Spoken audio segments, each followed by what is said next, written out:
नमस्कार मित्रांनी मैत्रिणींनो, आज मी तुम्हाला श्री एकनाथी भागवत या पहिल्या अध्यायाचे काही ओव्यांचे वाचन करून दाखवणार आहेत आणि त्याचा अर्थ पण समजावून सांगणार आहेत.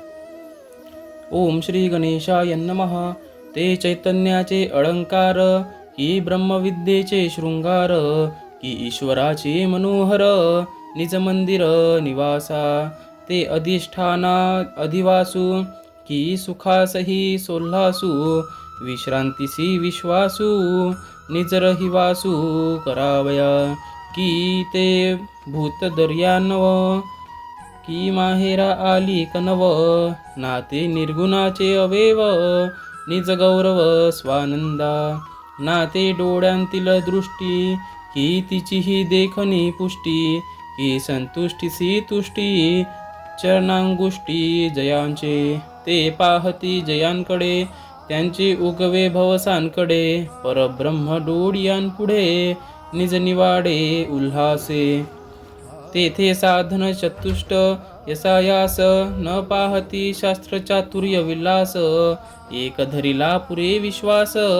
स्वयं प्रकाश ते करीती, ते जगा माझी सदा असती, जीव मात्रा ते दिसती, परी विकल्पेची ठकी जती, नाही म्हणती नास्तिके, मातीचा द्रोण केला तो कवळिगा, भावो फळला मनोनी विश्वांसेविन, नाडला जगू ठकला विकल्पे, एकाएकी विश्वासतान, तरी वाणी नाही निज सत्ता, त्यांचे चरणी भावार्थता, ठेविता माथा विश्वासे, ते नमस्कारितान आवश्यक, करून ठाकती एक, परी एकपणे सेवक, त्यांचाची देख स्वयं होवावे, त्यांची या सेवेची गोडी, ब्रह्मसुखाची उपमा थोडी, जे भजती अनन्य आवडी, ते जाणती गाढी निज चवी, ते प्रकृतीसी पर,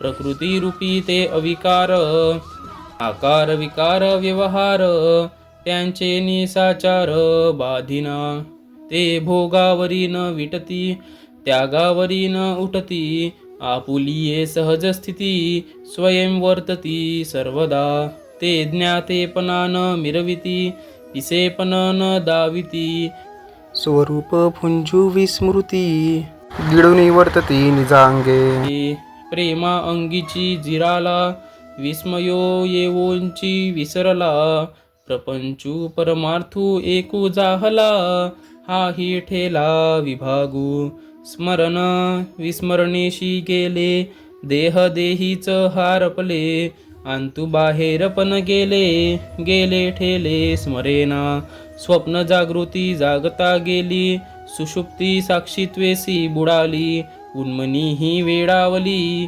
तुर्या ठेली तटस्थ. आता आपण काही ओव्यांचा अर्थ बघणार आहेत.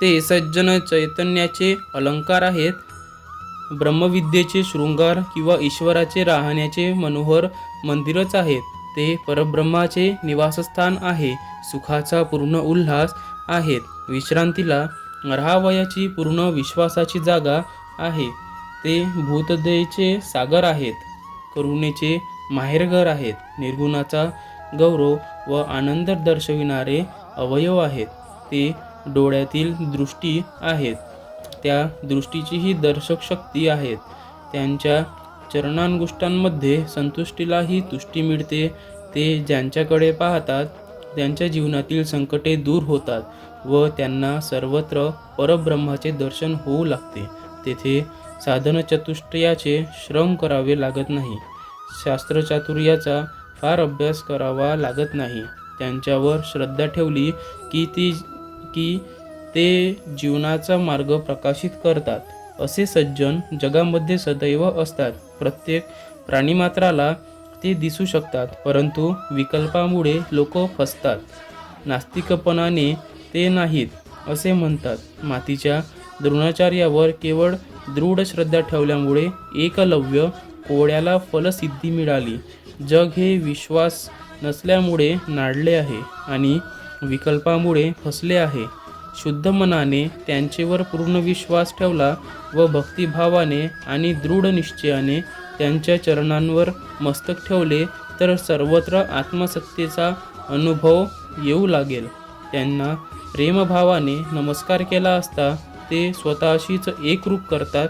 यासाठी आपण त्यांचे एकत्वाने सेवक होऊन राहावे.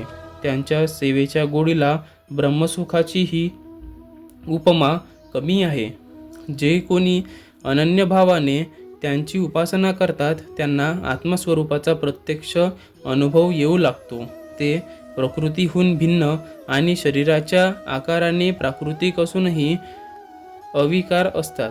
त्यांच्यामुळे शरीराचा आकार, विकार आणि व्यवहार यांची थोडीही बाधा होत नाहीत. ते भोगाचा वीट मानत नाहीत, तसेच त्यामागे स्तोमही माजवित नाहीत. आपल्या आनंदरूप सहजस्थितीत ते सर्वदा असतात.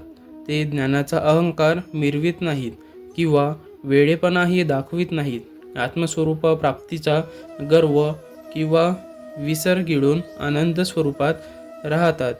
आत्मसाक्षात्काराचे केवळ प्रेमाच्या लहरी अंगातच विसरून जातात. त्यावेळी वाटणारा विस्मयही विसरून जातो. प्रपंच व परमार्थ एक होतो, परंतु त्याचेही त्यांना भान नसते. स्मरण विस्मरणासह नाहीसे होते. देहभाव देहातच लुप्त होतो. आंतरबाहेरपणा संपून जातो. गेले किंवा राहिले हेही आठवत नाहीत. स्वरूप जागृतीमुळे स्वप्न आणि जागृत अवस्था ही नाहीशी झाली. सुषुप्ती साक्षीत्वात बुडून गेली. उन्मनी अवस्था वेडावून जाऊन तुर्या अवस्था तटस्थ झाली. धन्यवाद. माझ्याकडून जर काही शब्द चुकीचे बोलण्यात आले असतील तर मला माफ करा. धन्यवाद.